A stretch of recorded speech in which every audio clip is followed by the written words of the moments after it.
IVM. TFG Football is an IVM production, and you can also check out their other awesome shows like Geek Fruit with fellow and television geeks Tejas, Jishnu and Dinkar as they discuss the world of science fiction and nerd culture.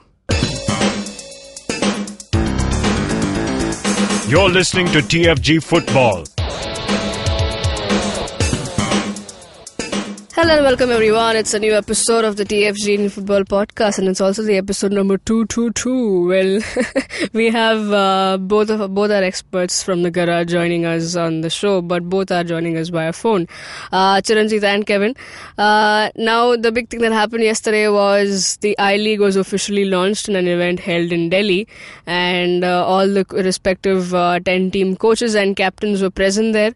But the other big thing is that all the matches are going to be shown on TV, and Star Sports are doing that. Chiranjit, we hear that they've launched an ad for it. Yeah? We have an ad. Wow. I-League just got an ad. On Star Sports. Wow, Star Sports.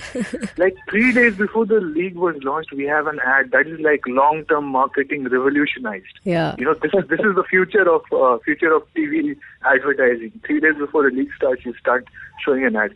But of course, I'm shitting on Star Sports, but we have apparently all the matches are going to be televised. All of the matches are going to be on HD, which is for the first time. Yeah.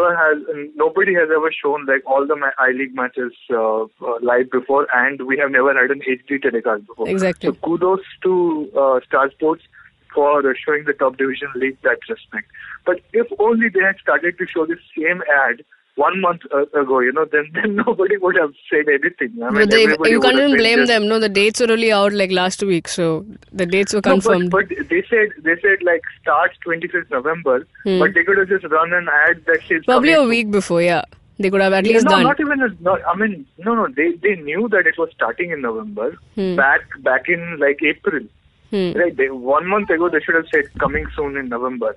No, Chiranjit and Siddhu, I think it would have been possible if, because there was so much effort put behind this innovative, well-marketed ad, that I think they did not get time for anything else. It just took too long to complete this beautiful ad. That's the reason we did not see it. Oh my goodness. Yeah, it kind of was like the old 10 action ad, like 10 teams, one winner, in a tournament, in a trophy, in a league where the history meets legacy meets competition and all of that. So yeah. But yeah, I mean, for the fact that there are 3 new teams that we'll be seeing in action, for a first time, as in Neroka was there in the second division, they won the second division, that's how they got promoted, but to play the top division is, of course, a big thing, but along with them is Gokulam Kerala FC and also Indian Arrows. Now, Chiranjit and Kevin, what are you expecting from Indian Arrows? We know that it's the team by under 17 and also a mixture of under 18. Now, Matos also said yesterday that the under 19 players who were contracted with ISL teams were not released. Well, why would they be released? They are on a contract, right? So his point is... Matos was sort of being a bit harsh there. See, it's a bit of a grey area. Even some of the under 17 players right now wanted to go into some ISL teams who had offered them some playing time. But again, Matos is right as that it's better to play 18 matches than 1 or 2 matches just for the namesake. And it takes like 3 or 4 months of inaction to sort of ruin a player's form. But then again, maybe they could have played in the second division league for the ISL B teams, which is not as good as playing in the I-League and facing top quality teams in the top division league, obviously. So those are there, but the players want money also. Yeah, absolutely. So this is a 50,000 rupee per month contract that AIFF is blanket offering, but many of them wanted to cash in now, which is, let's say, it's not very far-sighted, but if somebody wants to do it, what are you going to do? Yeah. So it's a grey area. Both have their. I would not have just gone and sat on some player if they wanted to go into some ISL team.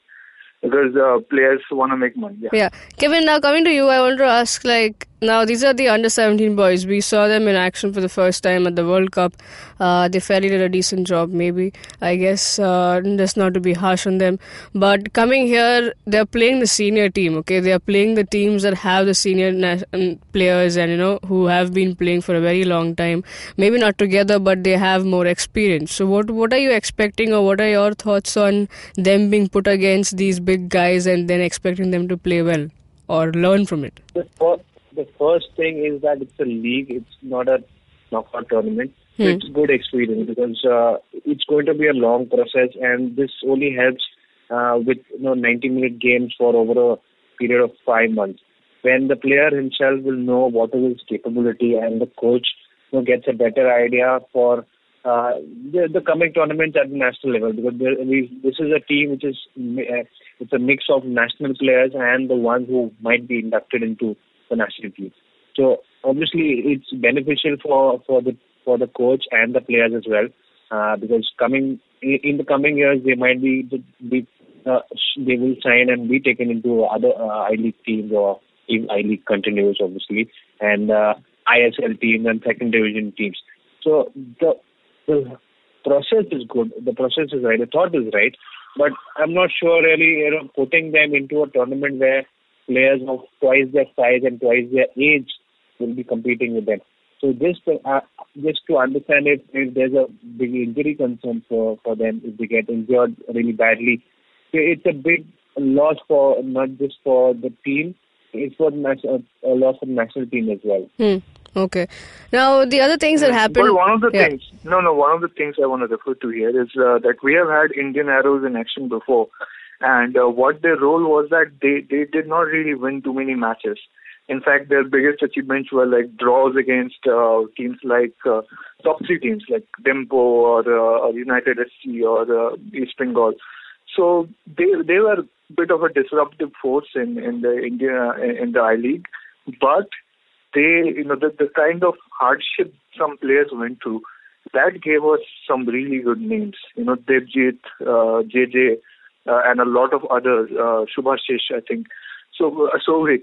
A lot of players that we see and really like today went through that grind to emerge, and I think many of that group could have just fallen off track had they not been put through that grind. Okay, so it has its own benefits, and I think injury risk. Okay, let them play. Let them see how tough it is, and I don't think. Like when the big clubs are playing against Indian Arrows, they don't really go in with like, I'm gonna break your knee if that's what it takes to stop you kind of tackles. It doesn't happen. It sort of has that aura when a big club is playing against Indian Arrows. So yeah, let's see how that goes. I'm willing to take that risk at this point. Okay. Just let them play and see what it's like to be at the national at the senior level. Okay. Now moving on with some other teams that Shillong Rajong, we've got clarity over things now. Shillong Rajong's official coach will be Bobby Nongbet, but another guy who knows the conditions, who knows the players well, who knows where he's coming from and the team's philosophy and everything. But on the other side, Alison Carr-Sidnew, whom we had interviewed, Chiranjeev had spoken to him. He'll be the assistant coach for Shillong Rajong this season. And on the other bit, Alfred Fernandez is back again as the coach for Churchill Brothers. Kevin, would you like to talk about it? That's there. Now, last season also, Churchill Brothers had started with Alfred Fernandez as the coach, but then eventually the season panned out so badly that they had to get in Derek Pereira as the emergency coach. And then we've seen what wonders he did with them. So same with Shillong Rajong. Obviously, these are teams, I'm talking about Shillong Rajong and Neroka. These are teams that are never short of players. They can make any player be capable of the national level. And that's the beauty of these Northeast teams, that they do not rely on ready-made players. They do not rely on coaches that are big names. They know that these players are just ready to be molded into any shape and get going at any level of India. Well, now, a question to both of you. Now it's started, its official launch is done. We are just few days away from the kickoff for I-League at the 11th edition.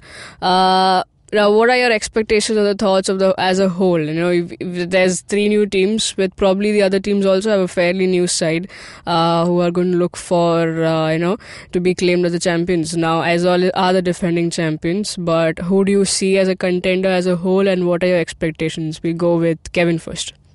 You really don't have performance expectations from the Arrows team because they are more of a development side than a competitive side. So they're just here to get the feel of the National League, and it's a preparation for them to just enter competitions that are in place for the national team in the under-17, the under-19, and going forward. So they really won't put up a fight that everybody might be expected because they are not as groomed as the other players in the tournament. So Neroga is one team that might just surprise, and Gokulam FC is coming in with names which might not be big, but they've got experience on them. So that's a team that can be watched out for. Apart from that, Azol is there. Azol has been doing okay after they've lost most of the players. East Bengal, we know they are a very strong force now with Khalid Jamil on this side, and obviously the big derby will be a match to watch out for, and I'm sure the next ad that we see about I-League will be about the Kolkata derby. I don't see any other ads before that. So the Kolkata derby obviously will make the big headlines because Sanjay Sen will be back with Mohan Bagan, and they've already got one trophy in the start of the year or start of the season. That's the second Gold Cup. So these teams are the ones who will be favourite, East Bengal and Azol and Mohan Bagan. So the Chennai City have made some good signings. They've got players from their team sent out on loans to other ISL teams as well. So they've made some big noises in the last season, having qualified for the Federation Cup in their first season. Whom are we missing here? Now DSK is not taking part, so we've all obviously lost one big Gokulam. Yeah. So Gokulam, yes, as I said, so Gokulam will be the one to watch out for with their small, not very big names, but the experience that count. Apart from that, Shillong Lajong is there. Shillong Lajong will be by default in the list for Kevin. So. No, but then, I think Minerva Punjab could be a dark horse. Yeah. Minerva Punjab from the last season, I think they didn't really put up a show that could have made others feel that they are one of the better teams. But then towards the end of the season, they just got settled into the top league. So they might be somebody who can just finish mid-table. So that will be a big achievement for them in the 2 years in the top.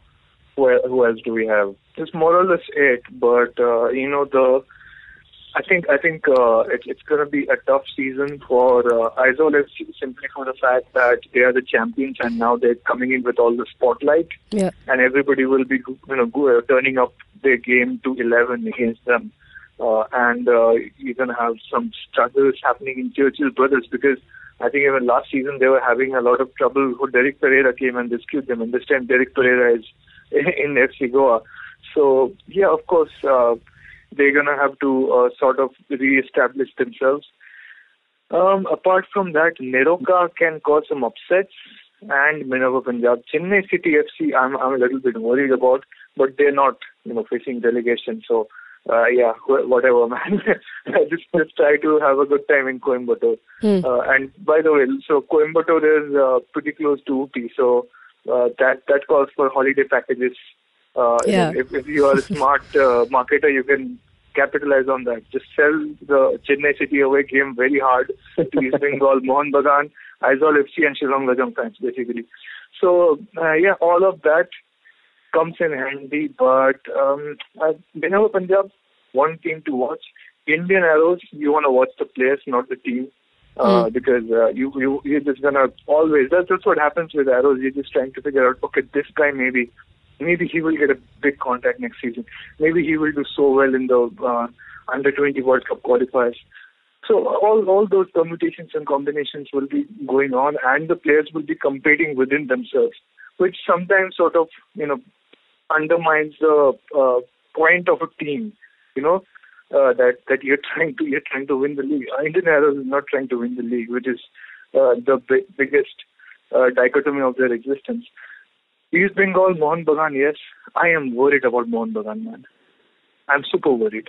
Just now, Pai Kamo just joined Gokulam Kerala FC, which is okay. But Dika is not finding the target. His performance has been quite off color. We don't have, I'm saying I'm a Mohun Bagan fan, so I keep saying we have not found a replacement for Pierre Boya yet. We don't have a central attacking pivot, which is what happened last season, as we criticized Mohun Bagan so often that they were not attacking down the middle. It was all about Sony Norde up the left. And if you can corner Sony Norde with two good defenders, then suddenly Mohun Bagan loses teeth. The only reason Mohun Bagan were about to win the league last time was because some other clubs did not do so well.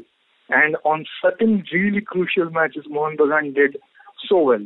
And new heroes emerged. Like Azhar scoring against East Bengal. Or even them doing well against Bengaluru FC. So all of that worked out for them. But I mean, how often you're going to rely on that? That's what happened when they played ISL FC. They came up against a real hungry unit which was trying to prove themselves and make history. And they fell short. They failed to, make their attacking game count. They kept missing. They did not have good strikers, and that made them lose the title. And same thing, I'm afraid, may happen this time as well. Because they do not have good finishers at this moment, and the midfield looks in shambles. East Bengal are a much better side than that. I'm just saying that breaks my heart, but East Bengal are actually looking intimidating. I would say they are the favorites at this moment to win the league, simply because they have brought in the mastery of Khalid Jamil and combined that with the existing good base of youngsters that they had access to. It's looking good.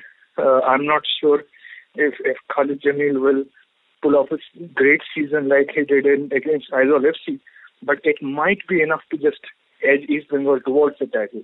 So that's one of the things that's happening right now. Well, a lot of things. It's, as always, I keep saying, I-League has always been interesting to me, and it once again looks interesting. Now, let's see how it all goes. A few days away from kickoff, we'll get you all the updates about everything, and now it's time to slip into a short break, because on the other side, we have ISL back again in action tonight, where FC Pune City play Delhi Dynamos, the first match for both its teams for the season.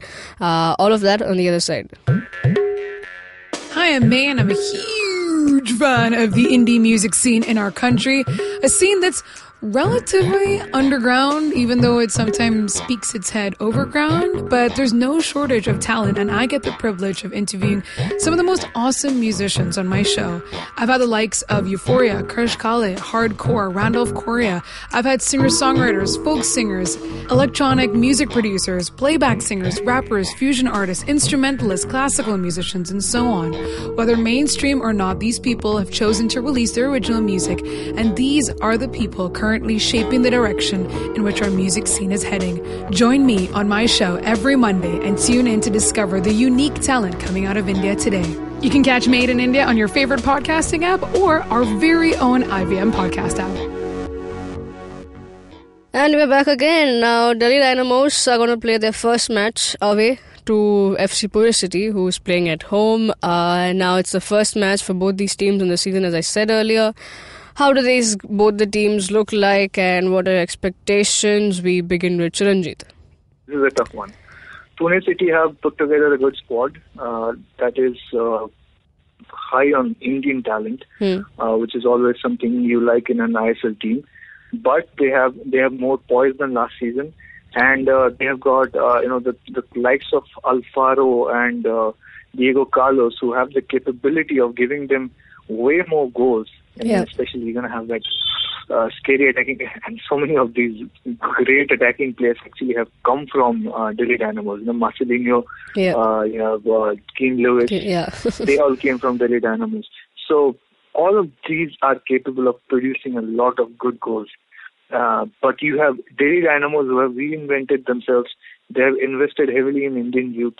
But with Kalu, Che, Guyon, Fernandez, are they gonna create enough goals to counter the simply devastating attacking force that FC Pune City appear to have right now on paper? We'll have to see how that translates in the competitive setting.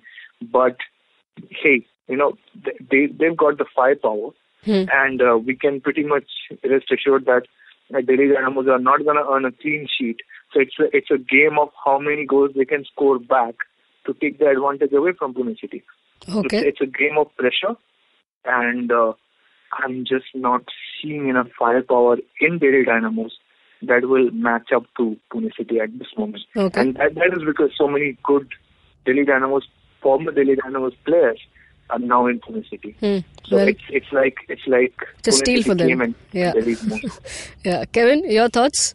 No, Pune City, overall, they are looking very strong side, but then the goalkeeping, I am not very happy with that. Vishal Kaid is a good young keeper, but he is still not the one that can give you 100% of 100% guarantee that you might not concede. It can be a Katimoni moment that we see from Vishal Kaid as well. Oh, come on. Vishal Kaid and He's much Katimani, better. Come on, dude. No. I'm not saying it's a bad example to give, but Vishal Kaid in the past has shown that lack of maturity when it comes to long balls that are coming into the box. He does miss his punches.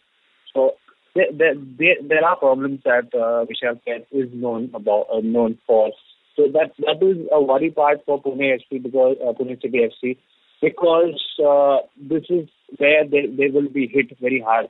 If they're able to keep clean sheets with Adil Khan in the defense, with Keane Lewis and Alfaro and Marcelino getting in the goals, they will be ending up conceding one or two because so not the best of keepers that they have in the field. I might be proven wrong, but Vishal Kaid has not reached that level of the best of keepers in India. So you are favouring Delhi for this? Look at their... Yeah, but no, I just want to point something out. Just look at the defense that's complementing Vishal Kaid here. Rafa is there. Gurtej Singh, Harpreet Singh, okay, they still need the kind of experience that you need. Pawan Kumar has played some top tier match. So when Vaz, he's one talented guy that we've been hearing about for a long time. Satak Gulu is there. He's a good young talent. Damir Guljic is probably going to be one of the leaders in the defense.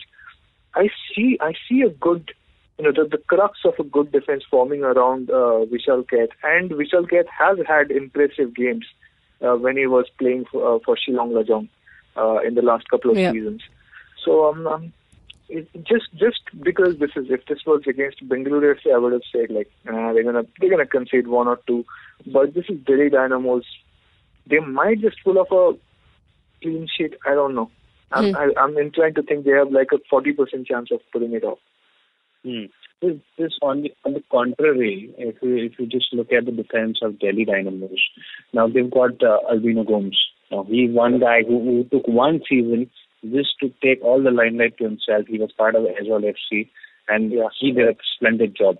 Not just having a good defense in front of him. He single-handedly, I think, he stole many shows, and that was one of the reasons that ISL conceded very late. Now that is the example I want to give, because if you've got a very good defense and you have a very good keeper, that makes it a great choice for having in a league format. But so that combination, I'm thinking, it works well in Delhi Dynamo's favor and not in FC Pune. I agree with you. They have Pritam Kotal. They have Sena Ralte. They've got two good foreign defenders in Edu Moya and Gabriel. But does that match up to FC Pune City's firepower, the one that worked so well for Delhi Dynamos in the last season? It's a comparative thing, and I think Delhi Dynamos have an overall better structured defense than Pune City. But compared to the Pune City's attack, when you're putting them side by side, I see Pune City getting through. So it's like, so putting out there just like Chiranjeev. That's the part. Now the midfield, if you connect, you see a lot of foreigners in the Delhi midfield who will be expected to step up rather than the Indian part of the FC Pune City. Because like for like, I think the midfield of Pune City looks very strong compared to Delhi. Yeah, that again is where the game can be just tilted. Yeah, both will have the problem of obviously Delhi will have the problem of getting the goals. Now they do have a couple of David is there for them up front, but then he's played in positions which is he's played in midfield, he's played on the wing, he's played as a striker as well. But again, we need that one striker who will get them the goals. So that might be a worry for Delhi Dynamos. But they've got Changte there. But Changte is one of the prodigies of the Indian team. He's just in the AFC competition as well. He was just outstanding. So this is one young side of the Delhi Dynamos that you might see shine, and then they might just stand out in front of the foreigners also. Well, Kalu Uche played for Pune City at a time when they really needed goals. He scored 4 goals for them that season.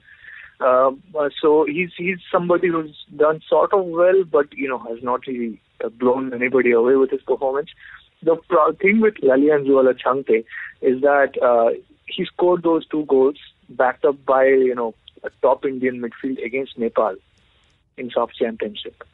Okay, and I'm not really thinking that that's an indication that he can perform consistently in senior level club football in India at this moment. So yeah, he played a full season for BSK Shivajians, which gave him a lot of experience. But he's playing in ISL now against Pune City. Yeah, I mean, does it work at this moment? Right now, of course, he's very well talented. He's going to deliver in the future. That's the case with so many Delhi Dynamos players, that they're great, they're going to deliver in time, but are they going to deliver tonight? Are they going to deliver next week? Big question that they're going to have to find out on the pitch. It's trial by fire for them. Well, now getting down both the points, both of them that made the points was like basically Delhi has good defense line, but can they stand up for the attacking side that Pune City have?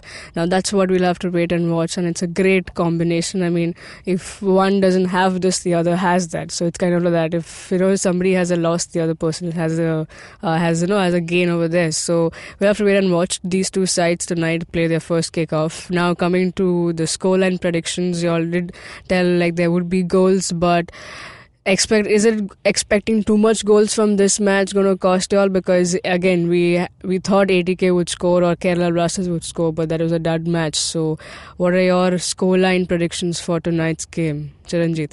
I'm going to go for a 1-0 or 2-1 for Pune City. Okay. Kevin? If there was no Vishal Kher for FC Pune City, I would have said 2-0, but then since he's there, it will be 2-1. To Pune City? Pune City 2-1 win. Okay. Well, both favouring the home team. Let's see how that works out, and if Delhi can prove us wrong. Let's see all of that as they play their first match this season, and everything we'll know how they shape up, or how they will perform in the coming season as well.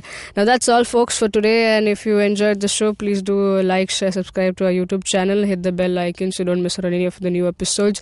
Leave your comment section below about the I-League and also about your thoughts if you're a Pune City or a Delhi Dynamos fan. Leave your prediction line in the comment sections below. You can also talk to us directly on Twitter, Chiranjeev Oja, Boz_Kevin, Siju Matthew 94. Also follow the TFG Football Twitter handle for everything, for all the updates, for the live updates about the game and everything else related to Indian football, and also read up about all these stories up on our website, thefangarage.com. Have a great day, folks. Enjoy. Cheers.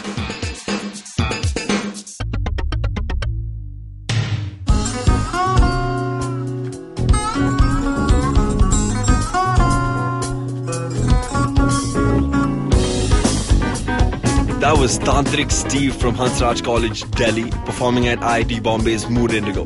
Just like them, there's a lot of new talent and art coming out of colleges all across India, but unfortunately most of this goes completely unnoticed or ignored. To fix this, we started atkt.in. Hi, I'm Ankur, I'm a musician and a rapper, and I found that one of the best things about being an artist myself is finding new talent. Through ATKT.in, Tanya, my colleague who's a dancer, and our whole team really is putting all of our efforts into discovering and promoting all the coolest talent that's coming out of colleges all across India. And this goes up on our website, our social media, TV, radio, and now, of course, this podcast with IVM. Make sure you go to our website, support the talent with your likes, your shares, your comments. All of that really matters. Go ahead, check it out. ATKT.in.